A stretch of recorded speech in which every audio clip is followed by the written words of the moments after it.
Hello, Kevin here again. If you're opening this video, thank you, because maybe you're a little bit more curious about where the idea came from. If you watch the introduction video and you want to know a little bit more, maybe you're not convinced, whatever. Anyway, so what was the inspiration behind the Punchables? Well, I was watching a streamer who's very popular on Twitch. His name is Asmon Gold, Zach Rar. And I think at the time I really started getting into him because I was playing some hardcore WoW myself. And I'm an OG gamer, as you can see. And I've been playing WoW since it came out. It was a game that really captured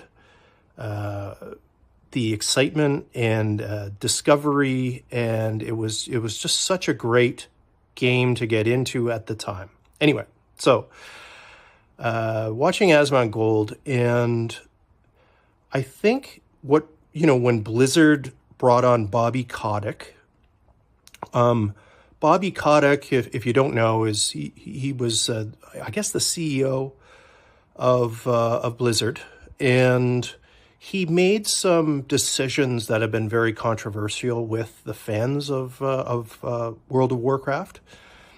And I just thought, I was watching the chat like stream by anytime his name came up, and there was so much, engagement, and people, there was nobody really on the fence about Bobby, if you were into World of Warcraft.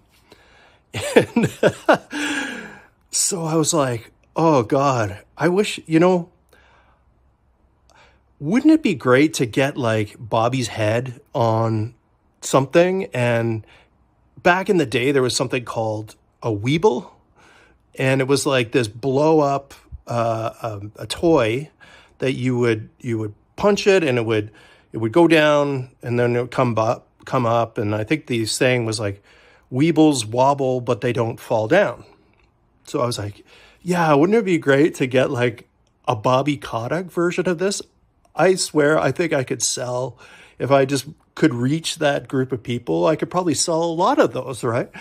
So that's where the idea started. And it made me laugh, just thinking about it, because of the controversy that, I don't think we can just slap Bobby Kotick's face on a foam figure and then distribute it for sale without his permission. So I had a problem, which is, how are we going to do this, right? So I think there's two different ways we can. One is, if they're considered a public figure, you walk the tightrope, right? So if we're talking about political figures and potentially versions of the punchable dolls of those people, then you could probably argue your way and win in court. However, I think we need to avoid that. I think politicians are safer than, let's say, public figures like Elon Musk, because Elon's associated with companies. So just putting Elon's face on something, calling it Punch Me Elon, and have recordings of his voice or something without his explicit permission is not going to fly. We will get sued into the ground by a billionaire, right? So the idea is probably avoid that. Maybe we could do like generic parody type of dolls that way.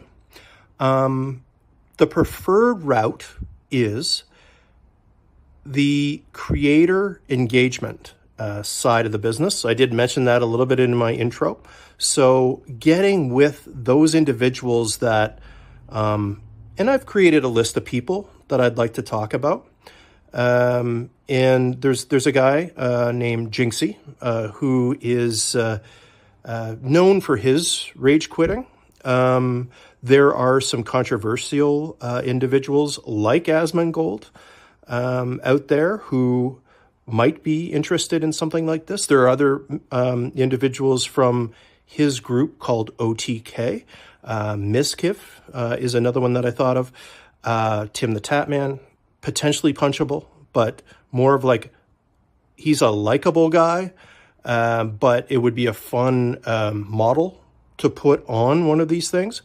And I think I had Ninja on there because, I mean, let's face it, Ninja's annoying. Anyway, so those were some of the examples. I got some feedback. One of the things I think we might want to avoid is women, unless they explicitly get on board. Somebody in our Facebook comments came back and said somebody like Sniper Wolf. And I thought, yeah, I mean, if Sniper Wolf was into something like that, that'd be great, you know. But we can't just put Sniper, again, same reason as Elon or anything else. Plus, there's that extra element of we don't want to promote violence against women. All right? I mean, it's just not something we go for. It is very edgy. Yeah, sure, but it's just not somewhere we want to go without their permission, okay? Then you have people like Tectone, you know, like you could tell I'm a bit of an OTK fanboy there, but let's say somebody like one of the celebrities that really came up was Chris Rock, right? Imagine that moment at the Academy Awards and getting slapped in front of millions of people. And it was a genuine and real moment, right? And I felt absolutely freaking terrible for Chris Rock. But imagine this, because he's probably, and maybe even to this day, going through a recovery and maybe has not recovered from that. Wouldn't a Chris Rock sponsored punchable doll of himself in a tuxedo,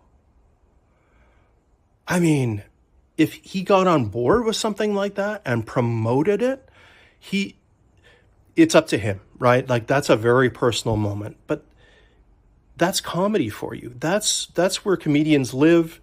That's the sort of controversy that they might want to get involved in.